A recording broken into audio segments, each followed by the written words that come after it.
That wrong, just my camera. I'm really not going to use much of this. Okay, Chris, tell us about Red Mist. Who is he? He's played by Chris D'Amico. I play Chris D'Amico in the film. Sorry, I'm so you went straight forward. You went straight at it. I wasn't ready. It's harder when it's someone I know. I play Chris D'Amico in the movie, who is son of the baddie, played by Mark Strong, who does incredible in the movie. And I want to be part of the family business, and he just doesn't accept it. He doesn't let me in. So about halfway through the movie, he thinks Kick-Ass steals his drugs. So I create Red Mist to kind of alert Kick-Ass to my father. So you're always aspiring to taking part in the family business, yes. aren't you? I mean, is that where Chris is going with his Yeah, life? he really wants to be a part of it, but my dad just thinks I'm too weak, too frail, not man enough for the business, and I agree. Now you carry a lot of the sort of comic weight, I'd say, in this movie.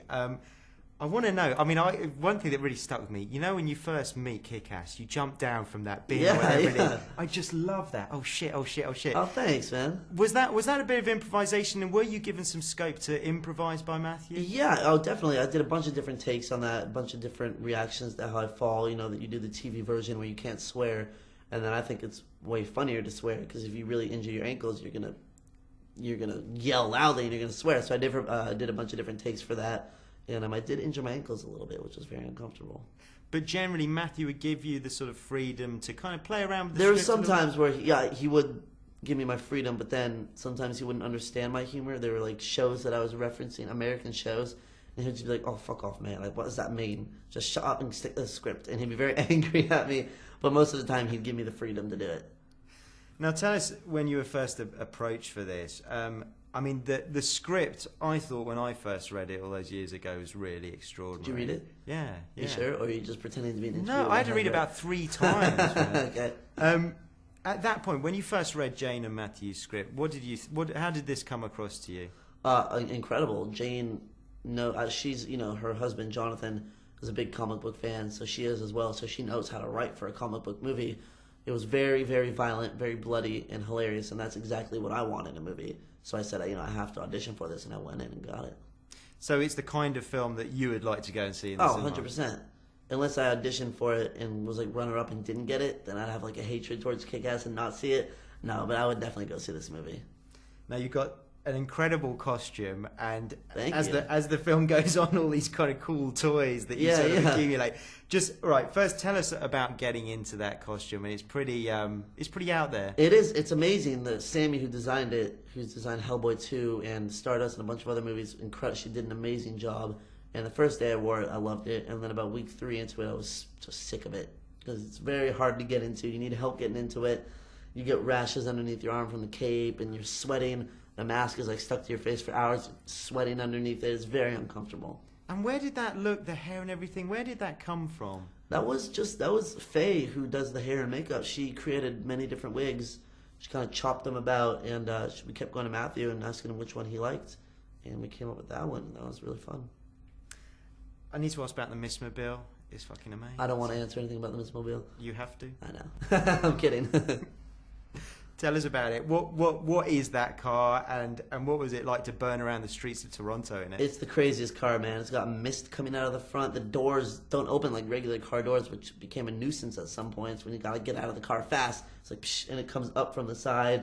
There's mood lighting in it. There's a GPS system. It's really an amazing car, but it was a pain in the ass to drive because I've never driven a stick before, so I had to learn on this car, which is not the right car to learn on.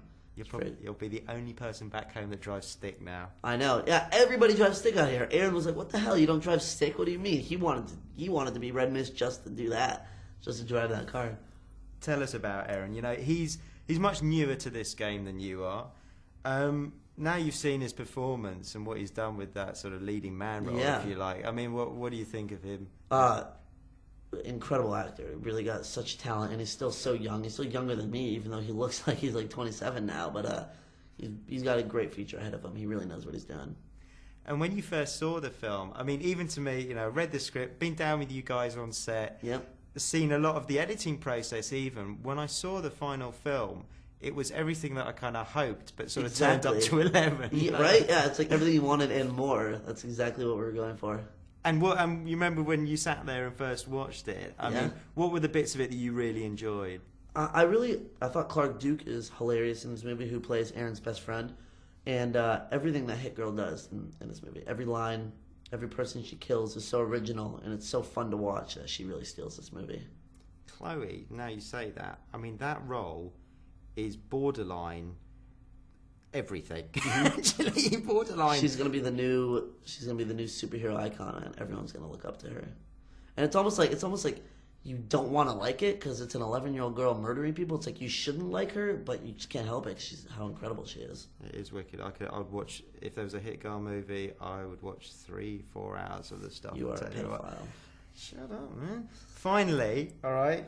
If you had to explain this, I mean, it's funny because I've been talking with the other journalists in the room down there, and they've been saying, "Oh, when I do my piece for TV, I don't know how I'm going to actually explain what this film is." Like, is or is about? Well, no, is, because it's a superhero film, but it's not. It's an action film, but it's not. It's a comedy, but it's not. In a way, it's many things at the same time. It's all of those things. That's exactly what it is. Well, for you, how would you describe this to your friends, or maybe your aunt calls up, you haven't spoken to her for a long time? What are you doing at the moment, Chris? I'm filming a superhero movie. But then when you say that, they always go, "Oh, what's your superpower?" And then you have to say, "Oh, but the whole premise is, teenagers without superpowers." But it's a very funny, violent, new take on a superhero movie. It's very postmodern. I think this is the direction they'll be taking from now on. Nice. Hopefully. Lovely stuff. Thank you very much. Of course. Good stuff. Thank you.